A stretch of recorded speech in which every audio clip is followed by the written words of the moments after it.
ইবাদত ব্যাপক শব্দ। ইবাদত বলা হয় আল্লাহর আনুগত্য করা। কেমনে করবা হে মুমিন?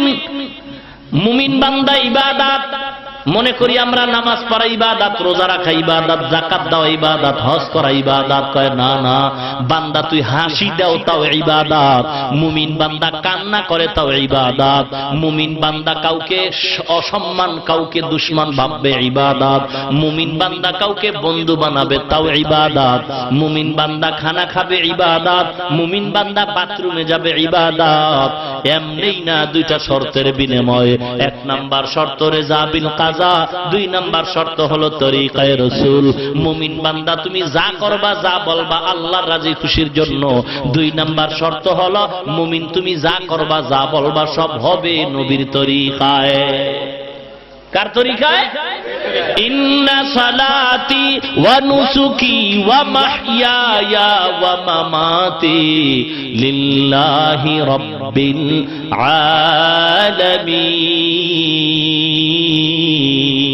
আলামিন। ভাইরা আমার, আল্লাহ পাক বলেন বান্দা তোমার নামাজ, তোমার রোজা, তোমার কোরবানি, তোমার বেঁচে থাকা মরে যাওয়া কার জন্য? আমি খানা খাই কার জন্য? বান্দা যদি আল্লাহর জন্য খানা খায়, সেই বান্দা নামাজ বাদ দিয়া খানা খাবে না। বান্দা যদি আল্লাহর জন্য ব্যবসা করে, দোকানে লাগবে না বিক্রি করা মাল ফেরত নেওয়া হয় না, বরং আল্লাহর মোহাব্বতে যদি ব্যবসা দোকানওয়ালা দোকানদারি করে, দোকানের সামনে সাইনবোর্ড লাগাবে অবশ্যই বিক্রি করা মাল ফেরত নেওয়া হয়। যদি আল্লাহর মোহাব্বত থাকে তাহলে সে লাগবে বিক্রি করা মাল ফেরত নেওয়া হয়। আর যদি বাটপারি মন থাকে, লাগবে বিক্রি করা মাল ফেরত নেওয়া হয় না। তার ব্যাখ্যা হলো অন্টু এক জায়গায় করে বেশি। আল্লাহর নবী কি মজার কথা বলছেন সত্য ব্যবসায়ীদের ব্যাপারে। ব্যবসায়ী ভাই, তুমি ঢাকা থেকে কাপড় কিনে আনছো, কাপড়ের দাম হলো একটা লুঙ্গির দাম মাত্র 350। কসবা বাজার আসা পর্যন্ত আরো খরচ আছে 50। কত হলো? তোমাকে যদি কেউ প্রশ্ন করে কাপড় কত কিনছো, তুমি যদি বলো 400, তোমার টাকা খাওয়া হারাম। আর যদি বলো না আমার টোটাল খরচ হলো 400, তুমি ব্যবসা করবা হালাল। কয় হুজুর মিথ্যা না বললে তো ব্যবসা চলে না। আল্লাহ নবী বলে সাবধান, মিথ্যা বলবা না। ক্বালা রাসূলুল্লাহ সাল্লাল্লাহু আলাইহি ওয়াসাল্লাম আস-সিদকু ইউনজি ওয়াল কিযবু ইউহলিক। পয়গম্বর বলেন সত্য কথা মানুষকে বিজয় করে দেয়, মিথ্যা মানুষকে ধ্বংস করে দেয়। মিথ্যা মানুষকে ধ্বংস করে দেয়। এই দোকানওয়ালা ভাই, বিক্রি করা মাল ফেরত নেওয়া হয় না। আল্লাহর মোহাব্বত থাকলে সাইনবোর্ড পুরা দাও, নতুন সাইনবোর্ড লেখো বিক্রি করা মাল ফেরত নেওয়া হয়। মায়ার নবী, দয়ার নবী রাহমাতুল্লিল আলামিন কি বলেছেন? ক্বালা রাসূলুল্লাহ সাল্লাল্লাহু আলাইহি ওয়াসাল্লাম আত-তাজিরুস সুদুকুল আমিন মা'আন নাবিয়্যিন ওয়াস সিদ্দীকিন ওয়াশ শুহাদা ওয়াস সালিহিন। আল্লাহর নবী বলেন কিয়ামতের ময়দানে সত্য ব্যবসা যারা করবে, এরা নবীদের সাথে জান্নাতের মেহমান হয়ে যাবে। ও নবীর উম্মত, সত্যভাবে ব্যবসা করো হে মুমিন। আযান শুনছো, দোকানে সাইনবোর্ড লাগ বিশেষ দ্রষ্টব্য, নামাজের সময় বেচা কেনা বন্ধ। কয় হুজুর কইলেন নাকি? ওই সময় তো কাস্টমারের ভিড়। এ আল্লাহর বান্দা, তুমি দোকানদারি করো, আজান শুনে মসজিদে যাও না, পাশের লোকটা ঝাপটা টান মাইরা মসজিদে দৌড় আইসা দোকান খুলছে। এই নামাজের ফাঁকে তুমি 5 কাস্টমারের কাছে 5000 বিক্রি করছো। ভালো, রাত্র 12টায় দুজনে খাতা কলম নিয়ে হিসাব মিলায় বাড়ি যাবে। নামাজি বান্দা 2-4-5 মিনিটে হিসাব মিলায় দৌড়। যেই বান্দা নামাজ বাদ দিয়া ব্যবসার পাগল হয়ে গেছে, এই বান্দা খাতা লইছে, কলম লইছে, হিসাবের মধ্যে গিয়া 2 টাকার পেস, এমন পেস লাগছে কলম কামড়ায় ভাঙ্গার উপক্রম, মাথার তারমার খালি ঘুরতেই আছে। কি ব্যাপারটা কি? একেবারে ঘড়ির মধ্যে তাকায় দেখে 2:30 বাজে। আর নামাজি বান্দা কিন্তু আগেই বাড়ি গিয়া ঘুম।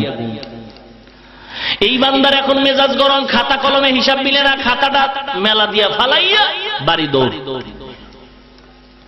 ঘরের মধ্যে গিয়ে দরজা আগে যেরকম একটু কাশ টাস দিত, এখন কাশ নাই, জোরে ধাক্কা মারছে, দরজা খোল। দরজা খুলছে, ভাত খাও, ভাত খাবো না, মাথা গরম, মাথা গরম। কোন রকম ঘুমাইছে বিবি, ফজরের পরে নামাজ তো নাই, সূর্য উঠছে, দোকান খুলে 8টায়, কিন্তু 10টা বাজে গেছে, উঠো, কথা কম খা, রাত্রিবেলা হিসাব মিলে নাই, ঘুম হয় নাই, আজকে সারাদিন ঘুমাবো। আর ওই বান্দা, নামাজি বান্দা, হিসাবও মিল পাইলো, নামাজও পড়লো, আবার সকালবেলা গিয়া দোকান খুললো। এর নাম হলো আল্লাহর মহব্বতের বরকত। তুমি দোকানে হিসাব মিলায় নাই, তুমি বউরে ধমকাও কেন? ওই যে বান্দা 30 টাকা পকেটে নিয়ে বাজারে গেছে, বড় মাছ কিনবো, গিয়া জিজ্ঞাসা করে, বড় মাছটার দাম কত? কয় 1350। কয় 30 টাকা দিবি? মাছওয়ালার মেজাজ গেছে গরম হয়ে, জোতা লয়ে খাই, কপাল পরা শয়তান, তোর বাপে খাইছে মাছ। লোকটার টাকা লয়ে দৌড় বাড়ি, মাছের গুল্লি মারি, দরজা বাড়িয়ে দরজা দিয়ে ঢুকে আর চিল্লে, ওর বাপে খাইছে মাছ। বউ কয় ওর বাপে খাইছে মানে ধমকাও কারে? ধমক দেই, মাছ কিনতে গেলাম, দাম চাইলো 1350, বললাম 30 দিবি, ও কয় আমার বাপে খাইছিনি। আমি আবার ধমক দিলাম, তোর বাপে খাইছিনি। কয় ধমক এখানে দাও কেন, সেখানে না দিবা? কয় সেখানে দিলে তো পিঠ লইয়া ঘরে আইতে পারতাম না। নবীর উম্মত, অনেক কাপুরুষ আছে, ঘরে কথা বলে, বাইরে কথা বলতে জানে না, ঘরের মধ্যে ধমক দেয়, মেজাজ দেখায়, বাইরে মেজাজ দেখাইতে পারে না, হক কথা ঘরে কয়, বাইরে বলতে পারে না। মুসলমান পুরুষের মতো যদি বীর পুরুষ হও, তাহলে জবান বন্ধ রাখিও না, মৃত্যু আমার একদিন হবে, তবে বাতিলকে কোনোদিন ছাড় দেওয়া যাবে না। আর যদি কাপুরুষ হও, কাপুরুষ, তাহলে বোরকা পইরা ঘুরো, কাপুরুষ হইলে বোরকা পরো। আর বীর পুরুষ হলে তোমার হুঙ্কার বাড়ায় দাও, কোন বেদিনের শক্তি নেই তোমার সাথে মাথা উঁচু করে কথা বলবে। কিন্তু তুমি বীর পুরুষের যতই চিৎকার দাও, তোমার পাওয়ার তো লেস, কারণ তুমি ডক্টর ইউনূসের রুহানি সন্তান। কারণ ডক্টর ইউনূস তোমারে সুদের টাকা না দিলে তোমার পেট শান্ত হয় না। ডক্টর ইউনূস তোমারে সুদের লোন না দিলে তোমার ব্যবসা জমে না। বিল্ডিং বানাইছো, তুমি লেখছো উত্তরা ব্যাংকের কাছে, এই বাড়িওয়ালা দায়বদ্ধ, মানুষে জানতো না তুমি সুদ খাইছো, সাইনবোর্ড লাগায় জানায় দিছো তুমি চিহ্নিত সুদখোর। নবীর উম্মত, এখন টাকা পয়সা হয়ে গেছে, তুমি 6 তলা মসজিদ বানাইছো, টাইলস মোজাইক করছো। তুমি 6 তলা মসজিদ বানাইলে কোনো লাভ হবে না। এই সুদের গুনাহ লইয়া যদি কবরে যাও, আল্লাহ বলেন চিরস্থায়ী জাহান্নাম তোর বিল্ডিং হয়ে থাকবে। অনুরোধ করে বলছি, মুসলমান, ইবাদতের মাধ্যমে আল্লাহকে পাওয়ার চেষ্টা করো। হে মুমিন, ইবাদত হবে কখন? 2টা শর্ত যখন পাওয়া যাবে। 1 নাম্বার, যা করব আল্লাহর জন্য। 2 নাম্বারে, যা করব নবীজির তরিকায়। ও নবীর আশিক, নবীজির জন্য যদি মায়া থাকে, তাহলে নবীর দুশমন কেন আমাদের চোখের সামনে ঘুরে? এই নবীর আশিক, জবাব দে। নবীরে সন্ত্রাস বলে গালি দেয়, ও জিন্দা থাকলো কেন? জবাব দাও। নবীর উম্মত, নবীর আশিক, একটু মনের প্রশ্ন করো। হে মন, আমার নবীরে সন্ত্রাস বলে গালি দেয়, আমার দেশের বেঈমান ইহুদির দালাল আমার নবীর বিবাহ নিয়ে কথা কয়, কয় নবী নাকি যৌবনের চাহিদার জন্য একাধিকবার বিয়া করেছে। বেঈমানের বাচ্চারা কয় নবীজির দাড়ি মোবারক নাকি ছাগলের দাড়ির মতো ছিল। ও নবীর উম্মত, কসম করে বলছি, কসম করে বলছি, কসম করে বলছি, নাউজুবিল্লাহ বললে নবীর উম্মতের হক আদায় হবে না। ওরে মুহাব্বতের হক যদি আদায় করতে চাও, বিবির থেকে বিদায় নাও, ছেলের থেকে বিদায় নাও, বাড়ির থেকে বিদায় নাও, আর বলো, হে বিবি, আমার নবীরে যখন গালি দিছে সহ্য হয় না, ওই দুশমনের বিচার না হওয়া পর্যন্ত আমি বান্দা ঘরের দরওয়াজায় ফিরিয়া আসবো না। ঠিক কিনা বলো? মুসলমানি বুয়াদ গর্দন নেহাদন এনানে খুদ বদস্তে খাজাদাদান গর্ব সুরত আদমি ইনসাবুদে আহমদ আবু জাহল হামেক সাবুদে। দুঃখ অন্তরে বড় দুঃখ গো, এ যুবক হে যুবক হে যুবক, মাদ্রাসায় পড়ে ঠগি নাই ঠগি নাই ঠগি নাই, যদিও সরকারি সার্টিফিকেট নাই, যদিও সরকারি চাকরি নাই, কারণ কওমিয়া মাদ্রাসায় পড়লে সরকার চাকরি দেয় না, কওমিয়া মাদ্রাসায় পড়লে সরকার সার্টিফিকেট দেয় না। ওরে সম্মান আল্লাহ কম দেন নাই, কম দেন নাই, আল্লাহ পাকে তো সম্মান দান করেছেন। ওরে এমপি মন্ত্রীর চেয়ার পাইলেও এত সম্মান হবে না। আল্লাহ যদি সম্মান দান করে, কসম খোদার ডিগ্রি লাগে না, সার্টিফিকেট লাগে না। আল্লাহ যদি সম্মান দান করেন, গরিবের সন্তান বড় দামি হয়ে যায়, ঠিক কি না? অনুরোধ যুবক, আমিও তো এখন যুবক, আমার তো মা বাবা বেঁচে আছেন, আল্লাহ পাক তো সম্মান কম দেন নাই। এ যুবক, তুই স্কুলে কলেজে পড়ো, বাধা দেখছি না, বিরোধিতাও করছি না। তুমি স্কুল মে কলেজ মে পড়ো, कुछ नहीं नुकसान, स्कूल में कॉलेज में पढ़ो, कुछ नहीं नुकसान, इस्लाम की तमाम हुदूद जब करो फरमान, इस्लाम के तमाम हुदूद जब करो फरमान, स्कूल में पढ़कर जब कुरान भूल गया, स्कूल में पढ़कर जब कुरान छोड़ दिया, अफसोस आजाब ठिकाना है हाविया, अफसोस आजाब ठिकाना है हाविया। এ বান্দা, স্কুলে পড়ো, কোনো বাধা নাই, তোমার সাথে আমি গালি দিচ্ছি না।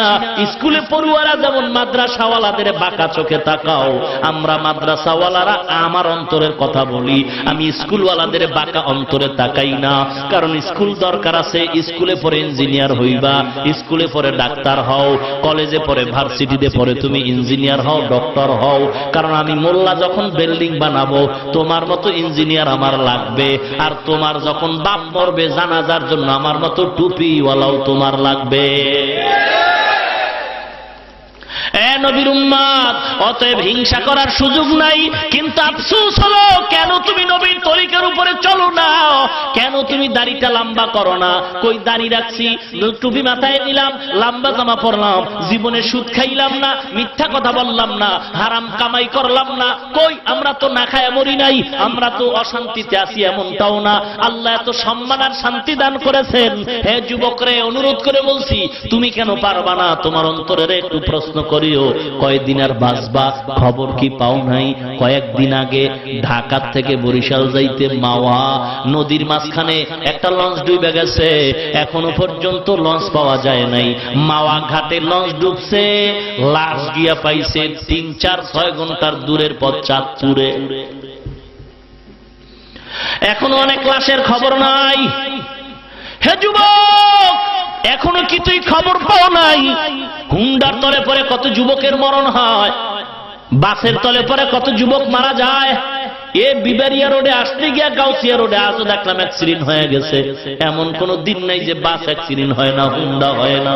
যুবক রে, মায়ের থেকে বিদায় নিয়ে কয়, মা 2 ঘন্টার জন্য কসবা বাজারে বিবারিয়া যাই, বাজার করে আসবো, একটু বন্ধু বান্ধবের সাথে আড্ডা দিয়ে আসবো। 1.5 ঘন্টা পরে মায়ের মোবাইলে আওয়াজ হয়, কান্না করে কে জানো কয়, ও মা, তোমার সন্তান সাদা কাপড়ের প্যাকেট হয়ে গেছে। এ সন্তান আর কয়দিন তুমি বাঁচবা? তাকায় দেখ, এমন কোন দিন নাই যে যুবকের লাশের খবর নাই। পত্রিকার দিকে তাকায় দেখো, পত্রিকার দিকে তাকায় দেখো, এমন একটা দিনও পত্রিকায় নাই যেদিন যুবকের লাশের খবর পাওয়া যায় না। ও যুবক, কয়দিন আর বাঁচবা? বালিশের সাথে যখন মাথা লাগায় ঘুমাও, বাতিটা যখন নিভায় দাও, তাকায় দেখো অন্তরকে একটু মনে প্রশ্ন করো। মন, ঘুমের ঘরেও তো কত মানুষের মরণ হয়। ভোর রাত্রে বিবিরে স্বামী কয়, ও বিবি 1 গ্লাস পানি দাও। বিবি দৌড়াইয়া পানি আনতে গেল, ঘরে আইসা আইসা পানি নিয়ে স্বামীর কিনারায় দাঁড়ায় দেখে স্বামী আর দুনিয়ার মধ্যে জিন্দা নাই। ডাক্তার আইনা পরীক্ষা করলো, আমার স্বামীর কোনো রোগ নাই, রাত্রিবেলা চা খাইলো, ভাত খাইলো, হাসি তামাশা করলো, হঠাৎ করে মারা গেল। কেন? কয়েকটা নতুন মরণের খবর আসছে, স্টক করা মরণ, এটার জন্য আগাম কোনো সংবাদের সুযোগ নাই। হঠাৎ ভালো মানুষ হঠাৎ মরে, কয় স্টক করে মারা গেছে। ঘুমের ঘরে যদি তুমি মইরা যাও, বলো তোমার উপায় কি হবে? মনের প্রশ্ন করো মন, আমার মতো যুবক হয়ে যদি স্কুলে পড়ে দাঁড়িয়ে রাখে নামাজ পড়ে, আমি কেন পারবো না? আমার মতো যুবক কৃষি কাজ করে নামাজ পড়ে দাড়িওয়ালা, আমি কেন পারবো না? আমার মতো যুবক দাড়িওয়ালা নামাজ পড়ে, স্কুলে পড়ে, ভার্সিটিতে পড়ে, ড্রাইভারি করে, কৃষি কাজ করে, শ্রমিকের কাজ করে, আমি কেন পারবো না?